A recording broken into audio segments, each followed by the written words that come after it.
जय हिंद। ज्ञान Ganga coaching centre Lalganj Mirzapur में आप सभी का स्वागत है।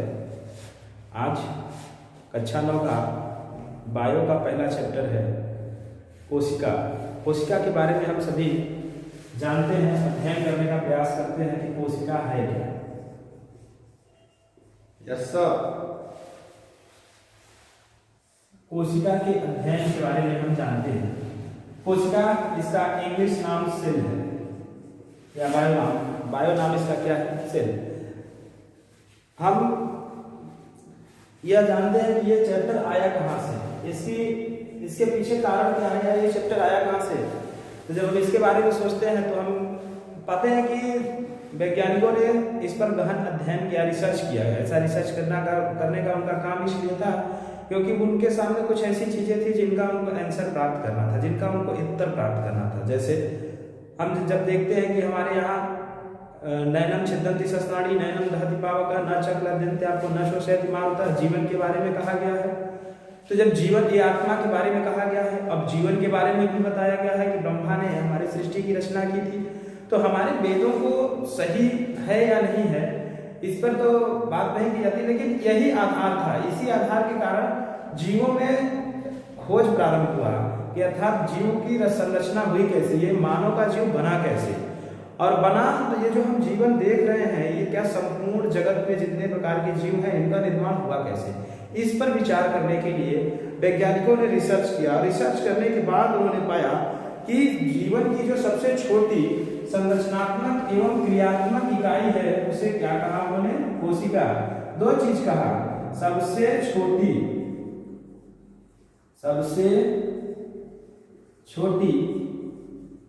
संरचनात्मक एवं क्रियात्मक। इसका क्या मतलब है, संरचनात्मक एवं क्रियात्मक, इसका क्या मतलब है। संरचनात्मक का मतलब है कि ये जो सेल है ये संरचना में भी क्या होगा, बिल्कुल छोटा होगा, इससे छोटा और कोई जीव नहीं होगा जो संरचनात्मक होगा। और क्रियात्मक का क्या मतलब है, अर्थात ये देखिए कोशिका के बारे में क्रियात्मक का मतलब है जैसे मानव और कोशिका दोनों में हम एक तुलना करते हैं, एक अध्ययन करने का प्रयास करते हैं कोशिका और मानव में। हम मानते हैं कि मानव जीवित प्राणी है और सबसे छोटी संरचनात्मक एवं क्रियात्मक इकाई को क्या कहा गया, कोशिका। जिस तरीके से मानव क्या करता है, श्वसन करता है, यानी मानव नहीं सभी सजीव प्राणी, मानव हटा देते हैं, सजीव प्राणी पहला काम क्या करते हैं, श्वसन करते हैं। सजीव श्वसन करते हैं, ठीक इसी प्रकार कोशिका भी क्या करती है, श्वसन करती है। कोशिका भी श्वसन करती है। सजीव प्रजनन करते हैं, कोशिकाएं भी प्रजनन करती हैं। सजीव पाचन का काम करते हैं, जो कुछ भी खाया पिया जाता है कोशिकाओं में भी पाचन का काम होता है। और क्या कह सकते हैं हम, इस तरीके से तमाम प्रजनन, श्वसन, इसके बाद सजीवों को नियंत्रित करने के लिए मस्तिष्क होता है। मस्तिष्क तो कोशिका को भी नियंत्रित करने के लिए एक चीज होता है जो उसको नियंत्रित करता है, उसे हम कहते हैं केंद्रक। केंद्रक होता है कोशिकाओं में भी, जो कोशिकाओं को क्या करता है, नियंत्रित करता है। तो हम एक तुलनात्मक अध्ययन करते हैं कि सजीवों में भी श्वसन होता है तो कोशिका में भी क्या होता है, श्वसन होता है। सजीव प्रजनन करते हैं, कोशिकाएं भी प्रजनन कर सकती हैं। सजीव पाचन करते हैं, कोशिकाएं भी पाचन कर सकती हैं। सजीवों को नियंत्रित करने के लिए मस्तिष्क की आवश्यकता होती है, तो कोशिकाओं को भी नियंत्रित करने के लिए केंद्रक की आवश्यकता होती है। जिस तरीके से हम सभी सजीवों का शरीर एक आवरण से बना हुआ है, उसी तरीके से कोशिकाओं का भी शरीर आवरण से बना हुआ। अब देखते हैं सजीवों के लिए श्वसन करने के लिए फेफड़ा बना है, फेफड़ा के द्वारा सजीव श्वसन करते हैं। कोशिकाओं का श्वसन करने के लिए माइटोकांड्रिया बना है, ये देखिए ये माइटोकांड्रिया के द्वारा श्वसन करते हैं।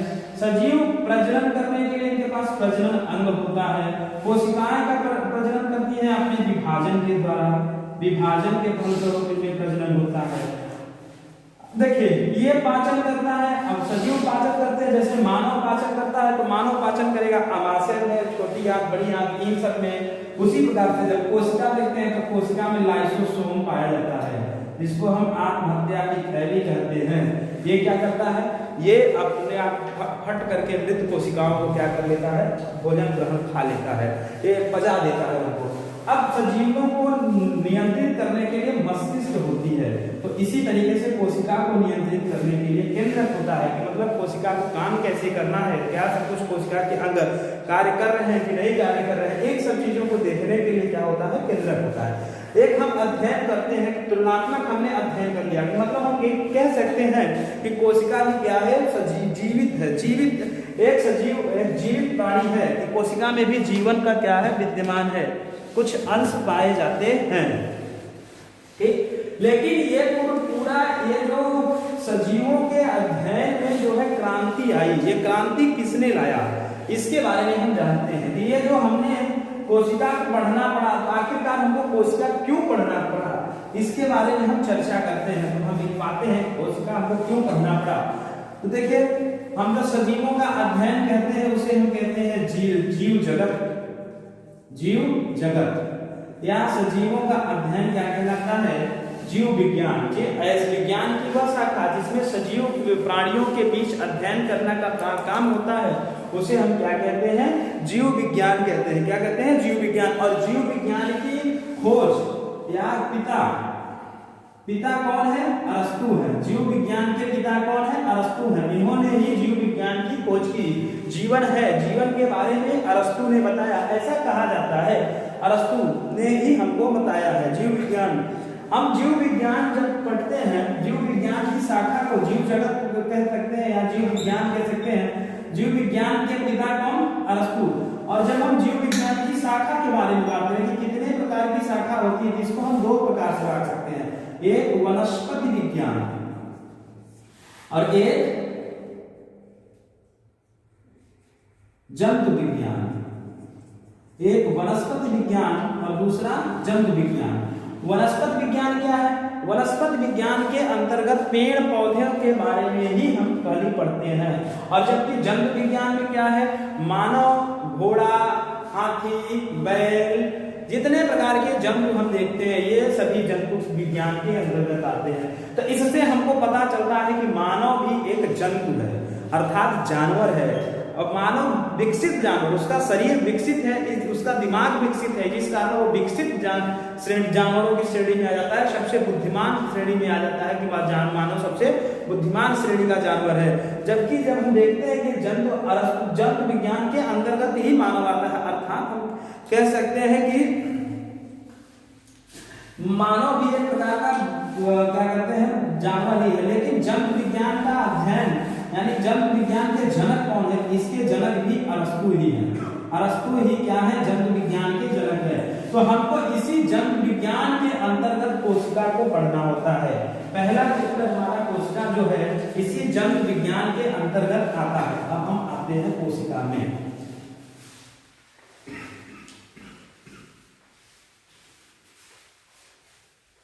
कि कोशिका है क्या। अभी तक तो हमने कोशिका के बारे में जानने का प्रयास किया छोटा सा, लेकिन अब कोशिका के बारे में गहन अध्ययन करने का हम प्रयास करते हैं।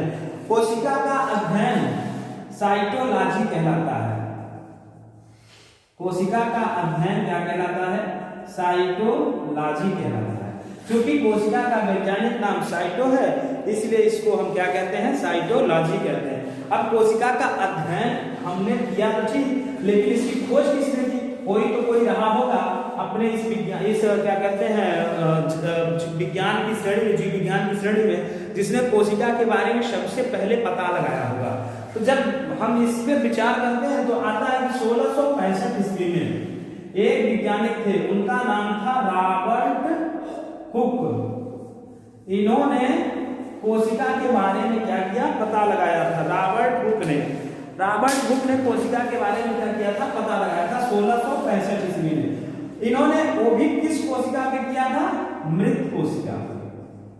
मृत कोशिका रॉबर्ट हुक ने मृत कोशिका पे पता लगाया था, किसका, कि एक कोशिका है। लेकिन कोशिका का अध्ययन क्या कहलाता है, साइटोलॉजी कहलाता है। मृत कोशिका का अध्ययन क्या किया था, इन्होंने बताया था। इन्हें फादर ऑफ सेल के नाम से भी हम जानते हैं। या अगर कभी आपके क्वेश्चन में या फिर ये फादर ऑफ सेल पूछ ले इंग्लिश में कि कोशिका के पिता कौन है, तो हम किसको बताएंगे? रॉबर्ट हुक को। क्यों? क्योंकि इन्होंने ही कोशिका के बारे में सबसे पहले क्या किया था? बताया था। अब हम आगे आते हैं, तो ये तो मृत कोशिका के बारे में इन्होंने बताया, लेकिन 1674 ईस्वी में एक आए जिनका नाम था एंटोनी ल्यूवेन हाक। इन्होंने किसके बारे में बताया? जीवित कोशिका के बारे में बताया। जीवित कोशिका। कभी कभी और डीप में क्वेश्चन पूछ लेता है। क्या पूछता है? मृत कोशिका के भी किस कोशिका में किया था? इन्होंने किया था कार्क के पतले टुकड़े पर। कार्क के पतले टुकड़े पर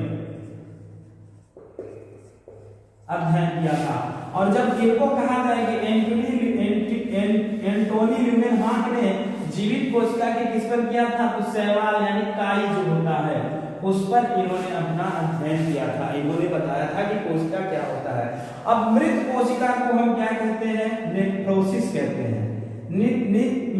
मृत जो कोशिका होती है उसको हम नेक्रोसिस कहते हैं। अर्थात मृत कोशिका का ये एक प्रकार का क्या होता है? नाम होता है। इसे हम नेक्रोसिस कहते हैं।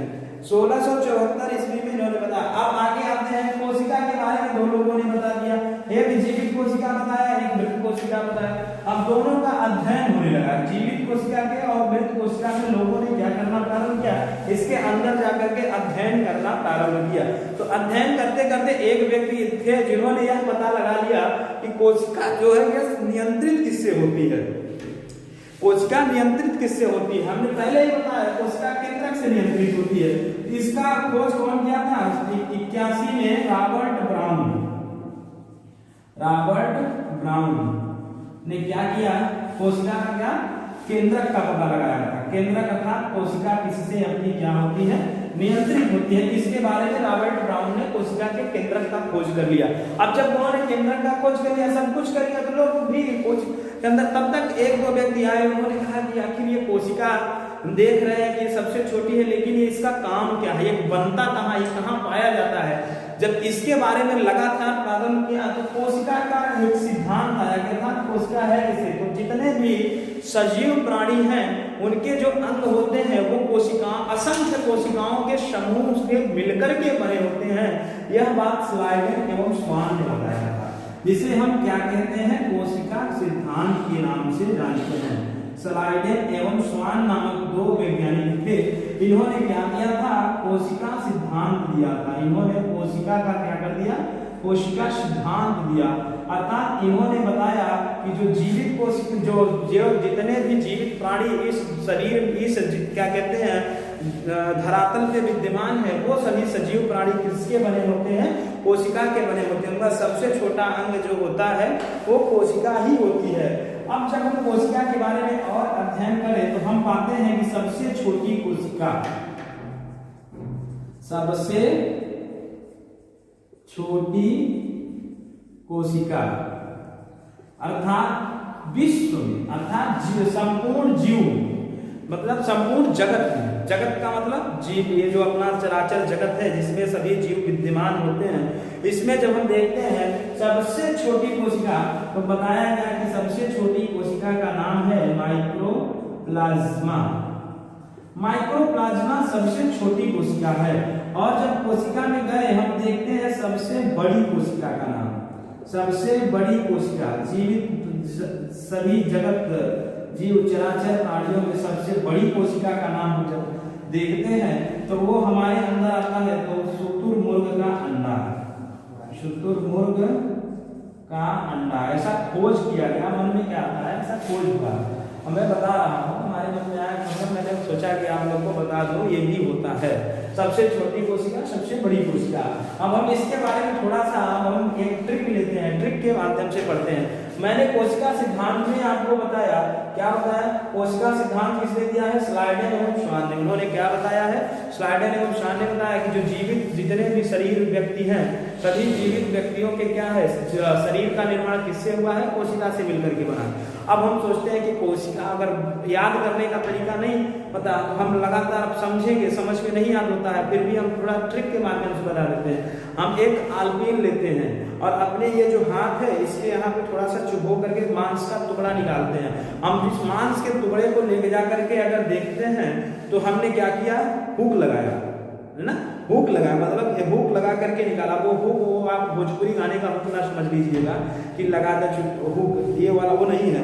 हुक का मतलब हमने अपने शरीर में हुक लगाया और हुक लगा के जो कुछ निकाला तो उसमें असंख्य कोशिका निकली। तो हुक से हम याद करेंगे रॉबर्ट हुक। हुक से हमें क्या याद रहेगा? Robert Hooke. अब जब हम उस कोशिका को निकाल लेंगे तो चूंकि वो कोशिका वहां जब निकलते ही अपने शरीर से मर जाती है, वहां के अगल बगल की जो कोशिकाएं होती है वो मर जाती हैं। इसीलिए हम इससे याद रखेंगे कि मृत कोशिका। हुक जैसे ही लगेगा हमारे शरीर में दर्द होगा और दर्द तभी होगा जब कोशिकाएं मरेंगी, अर्थात हुक जैसे ही लगाया हमने शरीर में तो हम कह देते हैं कि कोशिका की खोज रॉबर्ट हुक ने किया। और हमारी कोशिका, हमें दर्द तभी होता है जब वहां की कोशिकाएं मर जाती हैं, तो अर्थात हम कह सकते हैं कि रॉबर्ट हुक ने मृत कोशिका पर खोज किया था। कब किया था भैया? 1665 ईस्वी में। उसके नीचे आते हैं जीवित कोशिका की खोज केंद्र। दो चीज में दो नाम एक साथ होता है, बाकी तो आपको याद ही रहेगा। एक ये और एक ये, इन दोनों में ज्यादा कंफ्यूजन रहता है। अब हम जब आम का गुठली देखते हैं तो उसको फोड़ करके जब उसमें हम देखने का प्रयास करते हैं तो अंदर जो चीज निकलता है वो भूरा टाइप का होता है, भूरा भूरा ब्राउन ब्राउन कलर का होता है। या फिर ऐसे कर सकते हैं, कुछ कुछ लड़के ऐसे होते हैं जिनका बाल जो है एकदम ब्राउन ब्राउन रहता है, जैसे उजड़े चमन की तरह रहता है। तो उस तरीके से हम कह सकते हैं। तो रॉबर्ट ब्राउन ने केंद्रक का खोज किया था। मतलब ऐसे समझिए, एक क्लास में बच्चे बैठे हुए हैं, सारे बच्चों के बाल ब्लैक ब्लैक हैं, लेकिन एक बच्चा ऐसा होगा जिसका बाल जो है ब्राउन कलर का होगा, भूरा भूरा कलर का होगा, वो अलग ही दिखेगा। ठीक उसी तरीके से हम इसको याद कर सकते हैं कि जो जैसे एक लड़का अंदर है तो कोशिका के अंदर जो ब्राउन जो केंद्रक है उसकी खोज किसने किया? ब्राउन ने। किसने कर दिया भैया? रॉबर्ट ब्राउन ने केंद्रक की खोज कर दिया। कोशिका सिद्धांत किसने किया? स्लाइडेन एवं श्वान ने। सबसे छोटी कोशिका माइकोप्लाज्मा, सबसे बड़ी कोशिका शुतुरमुर्ग का अंडा। अब हम देखते हैं, ये तो हमने जीव जगत में देखा सबसे बड़ी सबसे छोटी। हम देखते हैं मानव में। मानव में क्या देखेंगे? मानव में सबसे बड़ी कोशिका, मानव में सबसे बड़ी कोशिका तो क्या है भैया? अंडाणु, जिसको ओवम बोलते हैं, अंडाणु। ये कहाँ होता है? ये स्त्रियों में पाया जाता है। ठीक, एक और आते हैं मानव में सबसे छोटी कोशिका। ये कहाँ होता है? ये होता है शुक्राणु। ये कहाँ पाया जाता है? ये पुरुषों में पाया जाता है। और एक आते हैं मानव में सबसे लंबी, मानव में सबसे लंबी, मानव में सबसे लंबी, इसको बोलते हैं तंत्रिका तंत्र, अर्थात आपका दिमाग की जो कोशिका होती है वो सबसे लंबी होती है। लंबी अलग होता है, बड़ी अलग होता है। लंबी और बड़ी में कंफ्यूजन ना रहे, तो आप लोग जान लो। ठीक है, तो ये हो गया कोशिका के बारे में। अब हम आगे पढ़ेंगे कोशिका का क्या अध्ययन करेंगे, कोशिका के अंदर कौन कौन से जीव क्या हैं पाए जाते हैं, इसको हम कल अध्ययन करेंगे।